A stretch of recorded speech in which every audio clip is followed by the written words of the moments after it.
warahmatullahi wabarakatuh. Apa kabar? Kembali berjumpa dengan saya Ibnu Arif dari Forum News Network. Pernyataan Bung Rocky Gerung bahwa sebaiknya Anies Baswedan itu menggandeng Luhut Binsar Panjaitan sebagai calon wakil presidennya pada Pilpres 2024 ini ternyata membuat banyak sekali pendukung Anies Baswedan, pendukung calon presiden Anies Baswedan ini nggak terima ya, bahkan nyap-nyapan gitu ya. Padahal sebenarnya pernyataan dari Bung Rocky Gerung ini sifatnya satire. Dalam sebuah dialog yang dilaksanakan oleh Forum News Network dan saya pandu itu, bahkan ada seorang emak-emak dari yang menamakan diri manis atau emak-emaknya Anies Baswedan itu nggak tahan dan meluapkan kekesalannya. Bahkan dia juga sempat menghujat Anies, maksud saya menghujat Bung Rocky Gerung. Coba kita simak bagaimana ini emak-emak ini mempersoalkan pernyataan dari Rocky Gerung dan juga bagaimana Bung Rocky Gerung itu menjelaskan apa yang dimaksud dengan pernyataan dia. Assalamualaikum warahmatullahi wabarakatuh. Nama saya Ibu Ima. Saya dari komunitas Manis. Ibu Manis. Udah kelihatan, nggak usah diomongin, udah tahu itu. Terima kasih. Saya seorang ibu rumah tangga dan seorang paralegal dari LBH Hidayatullah. Diskusi kita kali ini sangat menarik, sekaligus membagongkan saya. Kenapa? Saya ketika Bapak Prof tadi mengatakan bahwasanya indikator seorang wakil presiden itu ada 8, setidaknya akhlaknya baik, mempunyai integritas, kemudian mempunyai chemistry dengan presiden nanti, pokoknya ada 8 lah, yang bagus-bagus semua. Dan yang membagongkan saya salah satu penggemar dari Abang Rocky Gerung. Saya bilang Abang karena beliau masih nikmat dengan bersolo karir, jadi saya panggil Abang. Bang, maaf. Solo karir. Maaf Bang, saya saya seorang yang bisa dikatakan pengagum berat Abang Rocky Gerung ini, karena pemikirannya serasa mewakili rakyat Indonesia gitu loh. Tetapi pada saat ini saya sekarang patah hati dengan pernyataan beliau. Terus terang saya bisa patah hati nih. Saya menjadi bisa kali 0 Abang Rocky Gerung di hati saya, di hati dan pemikiran saya. Mengapa? Karena ketika indikator Bapak Prof tadi mengatakan ada 8 itu, kemudian memunculkan calon Bapak LGBT, Bapak LBT tadi. Bapak LBT tadi, maaf, hilang G-nya ya. Bapak LBT tadi, wah saya langsung shock. Astagfirullahaladzim, 8 indikator yang Bapak Prof tadi paparkan, tidak ada satupun menurut saya ada indikator di Bapak LBT tadi. Itu tidak ada. Jadi kalau menurut saya, Abang Rocky Gerung ini terlalu picik menilai Bapak Anies Baswedan. Picik. Kenapa saya bisa berani mengatakan Bapak picik? Meskipun kita ini dunia politik ya, terkadang memang hitam-hitam dan lain sebagainya itu ada. Kemudian Bapak mengatakan bahwasanya ketika kita tidak mengambil orang yang agak hitam-hitam itu tadi untuk menghilangkan yang di DPR, MPR itu yang macam-macam lah di situ modelnya, kita harus ambil orang seperti itu tidak benar juga Pak. Maksud saya, ada nggak orang yang Bapak seperti Bapak LBT ini tetapi sudah insaf? Itu kategorinya. Coba dia insaf, bisa juga. Karena dia bakalan mengerti seluk-beluknya. Tapi yang kita ketahui bahwasanya Bapak LBT ini banyak mengambil kebijakan yang bisa dikatakan merugikan masyarakat. Kita fair aja Pak. Kalau ada peribahasa yang mengatakan bahwasanya di atas langit masih ada langit. Kalau ini di atas presiden masih ada Bapak Luhut. Bisa dikatakan seperti itu. Jadi pengambil kebijakan-kebijakan di Indonesia ini kebanyakan yang bukan Bapak Jokowi sebenarnya. Bapak Luhut, opung.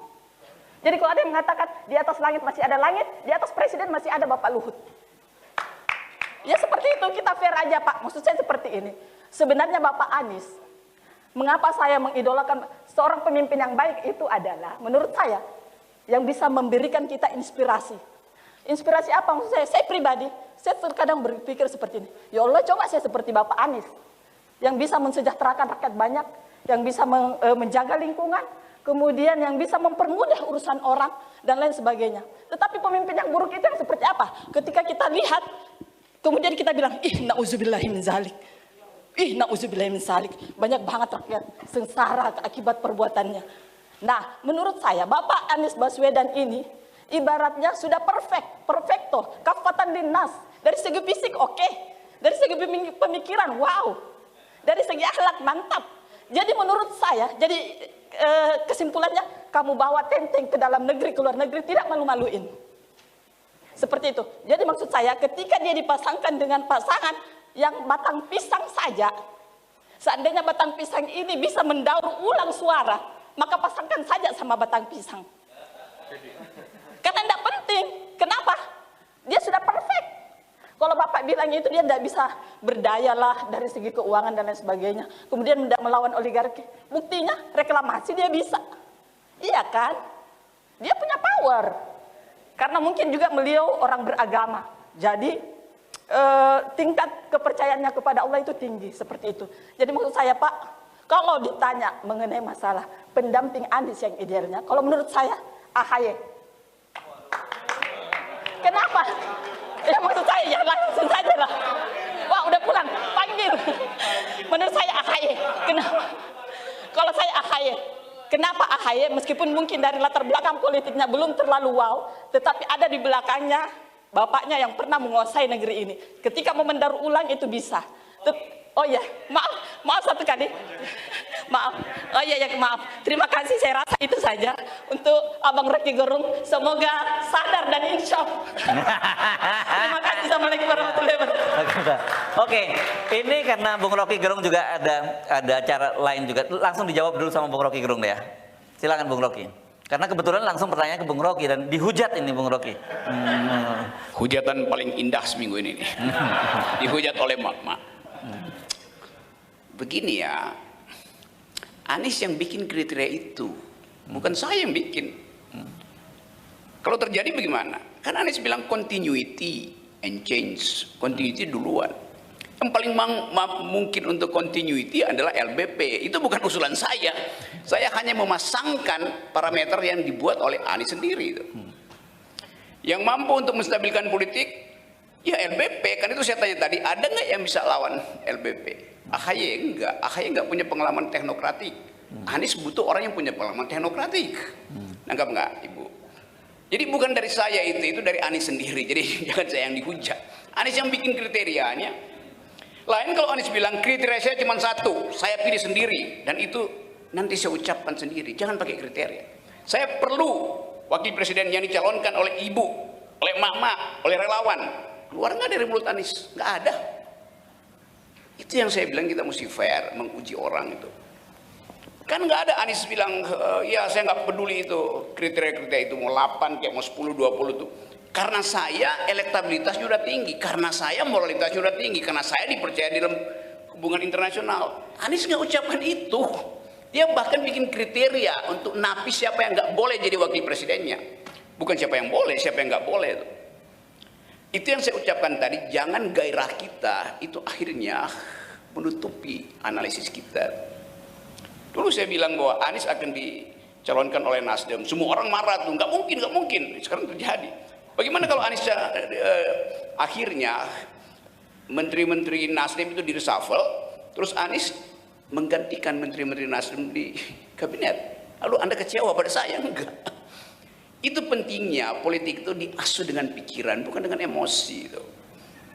Jadi kalau mau diterangkan, saya dekat sekali dengan Anies, saya terangkan hal yang sama. Jadi Anies tahu keterangan saya. Jadi sekali lagi bukan saya yang ngurusin LBP ya. Kriteria yang dipasang itu memungkinkan orang menafsirkan bahwa harus ada unsur dari dalam kekuasaan untuk mendampingi Anies. Saya setuju enggak? Enggak. Dari awal saya bilang bahkan Anies bukan pengganti Jokowi, dia bukan penerus Jokowi, dia adalah orang yang berbeda tuh. LBP berbeda apa enggak? Enggak berbeda. Tetapi Anies kasih kriteria itu. Punya pengalaman teknokratik, punya pengalaman memimpin negara, siapa? Coba.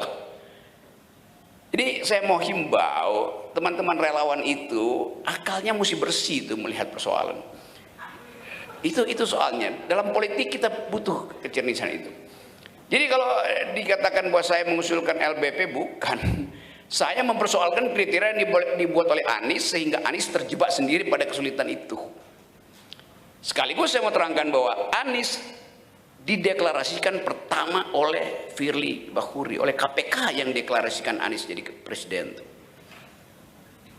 Lalu Anda tanya, kok KPK? Memang karena KPK lah yang mengucapkan Anies berkali-kali sehingga orang merasa oke, kalau begitu Anies kita jadi presiden aja daripada dijebak oleh KPK kan.